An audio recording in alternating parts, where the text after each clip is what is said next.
गुरु दिवस केबेठारु पालन करा जाउछि? 1962 मसीहा ठारू। केउ महापुरुष को जन्मदिन को गुरु दिवस रूपे पालन करा जाय? डॉक्टर सर्वपल्ली राधाकृष्णन।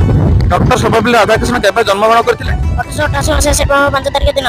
डॉक्टर सर्वपल्ली राधाकृष्णन पिताଙ୍କ नाम एवं माताଙ୍କ नाम कोन? पिताଙ୍କ नाम वीरस्वामी, माताଙ୍କ नाम सीतामा। Very good. राधाकृष्णनकर धर्मपत्नीଙ୍କ नाम कोन? शिवाकवि। राधाकृष्णनकर पुत्रको नाम कोन?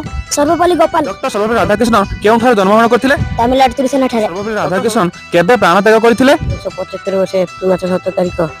डॉक्टर सर्वपल्ली राधाकृष्णन केबे भारत रत्न सम्मान रे सम्मानित होइथिले? 1954 मसीहा। भारतर प्रथम उपराष्ट्रपति के? डॉक्टर सर्वपल्ली राधाकृष्णन। भारतर द्वितीय राष्ट्रपति के थिले?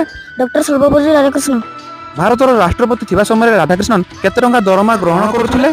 10,000 टंका रु 20,000 टंका ग्रहण करथिले। बळका 7,500 टंका प्रत्येक मास से प्रधानमंत्री जातीय रिलीफ फंड को डोनेट कर दउथिले। प्रत्येक पिलांकर प्रथम गुरु किए? पिता व माता।